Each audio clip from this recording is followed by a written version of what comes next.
quick question. When was the last time you finished an easy run and actually felt like it was easy? Like you could have kept going, you know?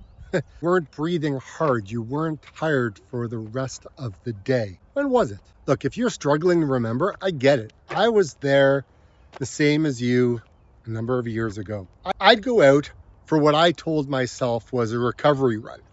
I'd come home feeling wrecked, wondering why my legs were always heavy, and I assumed I just needed to train harder. Turns out I had it completely backwards. So today I'm going to show you why your easy runs are probably way too fast, what that's actually doing to your fitness, and exactly how to fix it without fancy training plan. Here's what most runners do.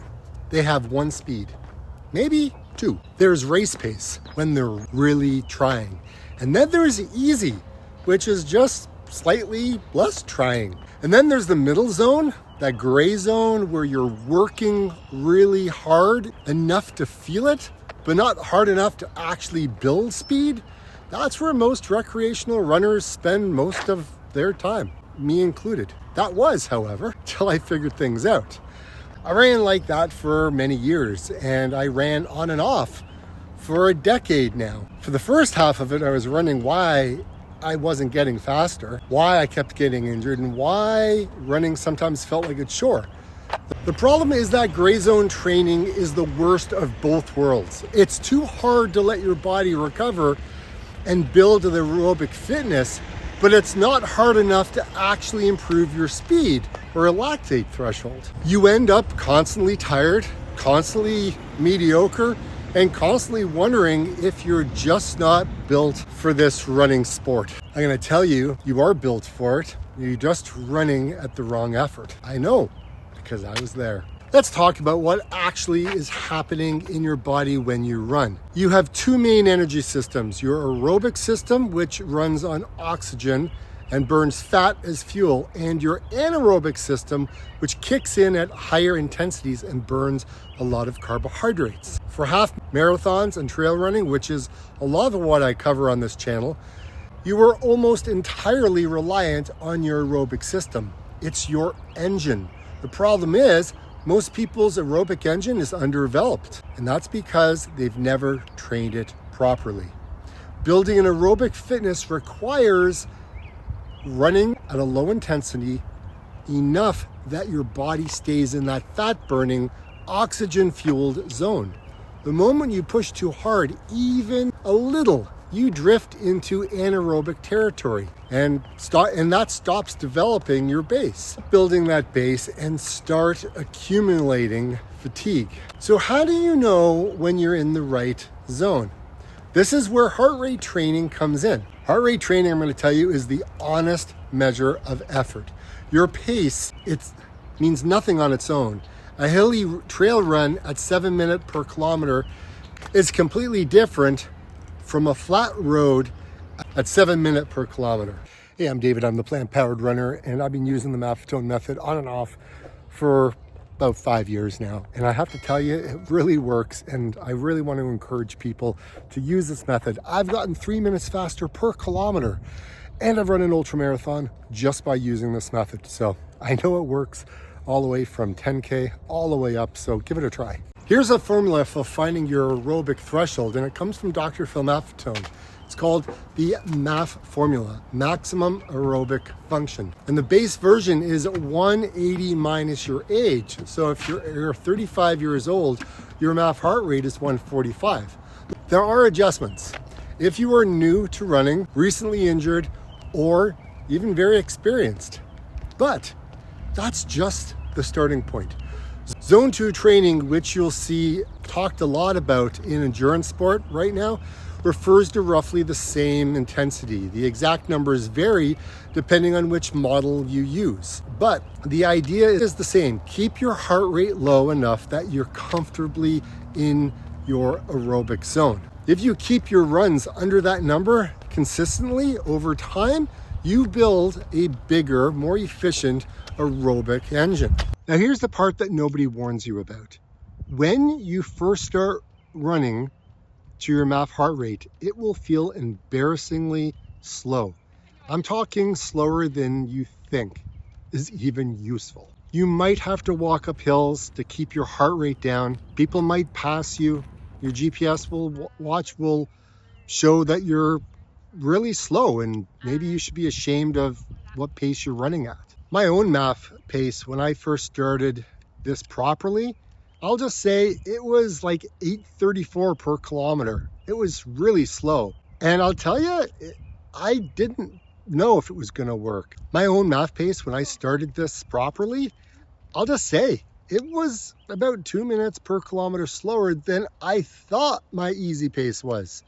2 minutes per kilometer, that's insane. That means every run I thought I was doing easy, I was actually running at moderate to hard every single time. And that's the thing. If you've been running for a while and your easy pace feels generally easy, it's not labored breathing, you can hold a full conversation, you could run for hours, fantastic. That's great, good for you. But for most runners, especially if you're always tired or stuck in a plateau, the slow pace of MAF running is really a wake-up call.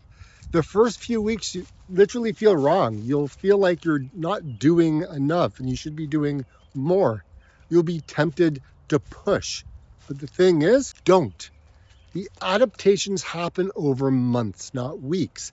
And when it does, your MAF pace seriously gets faster at the same heart rate. That's the whole point. You're not training yourself to run slow. You're training your body to run faster at a low effort. And that happens in time. Here's exactly what to do. Step 1, get a heart rate monitor. A chest strap is more accurate than one on your wrist. An optical sensor that goes on your arm, however, works really well. I use many different versions, but I use my Coros watch will work really well for me.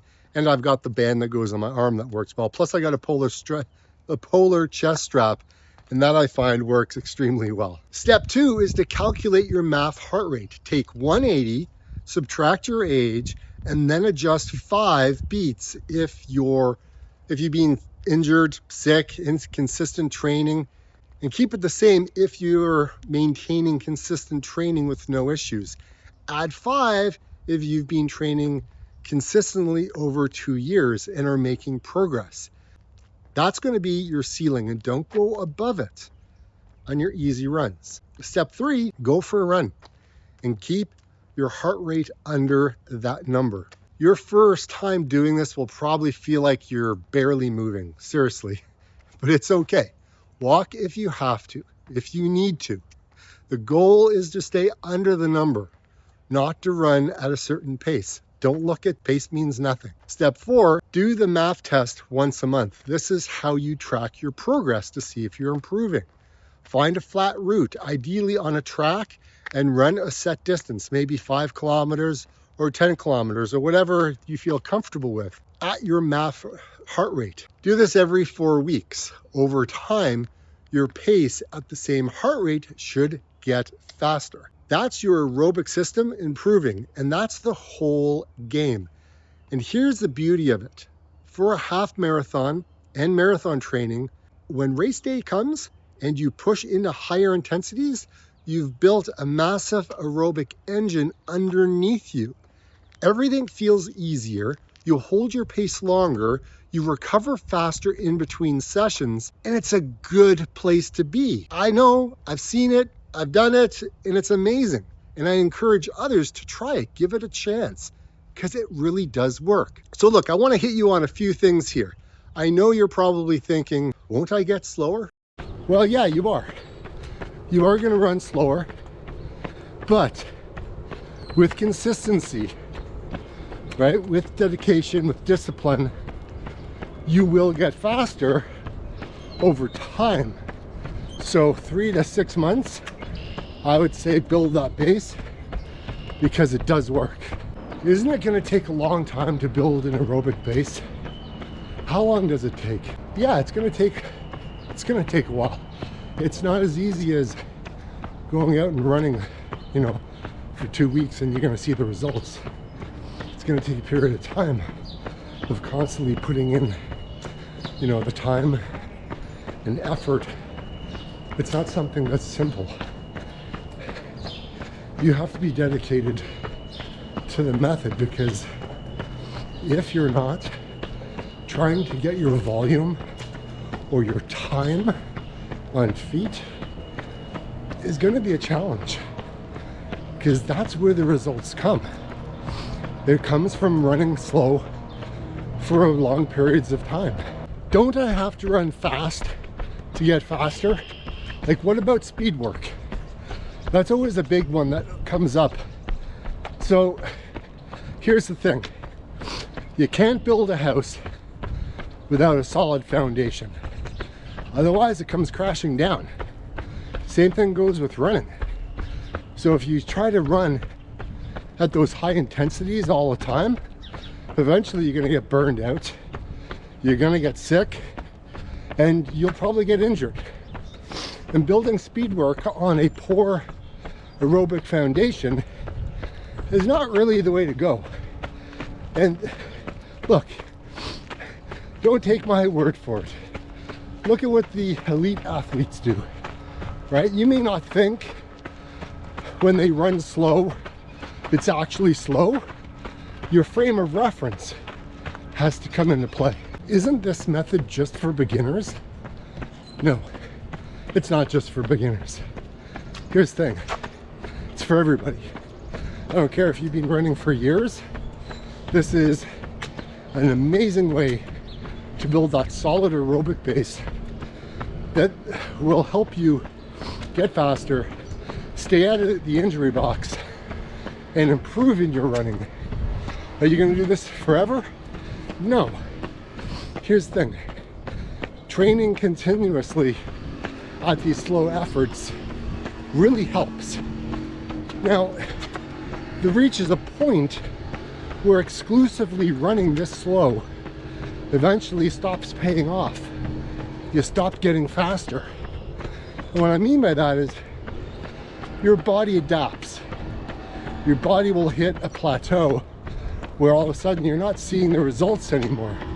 And when you don't see the results anymore, that's when you know that you have to change it up a little bit. You will have to tax the heart, but build it up slowly to a point where you can do that on 1 or 2 runs a week. This is not all you're ever going to do, but it's the bread and butter of being able to run, you know, that marathon, a half marathon, or 10K. Because another objection I always hear is, I'm not training for a marathon or a half or an ultra. I just want to run 10Ks. Is this going to help me? Their answer is yes. I do this all the time. I like the 10K distance, the 6-mile distance. It's fun, it's doable, it's enjoyable. And I find it's not too taxing. But again, if you're a beginner, it's going to take you a little bit of time to get up to that distance. Is it going to work for a 5K? Yeah. Look, running slow works at all levels. The biggest, like the number one factor in all of this is consistency.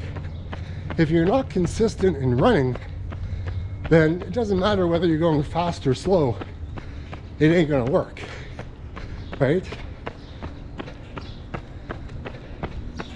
Stick with it, put in the miles. Time on feet is the best indicator, because if you run the same 1 hour run every day, you'll see over time that you'll be able to go further in that same time period. So here's the one thing I want you to take away from this video.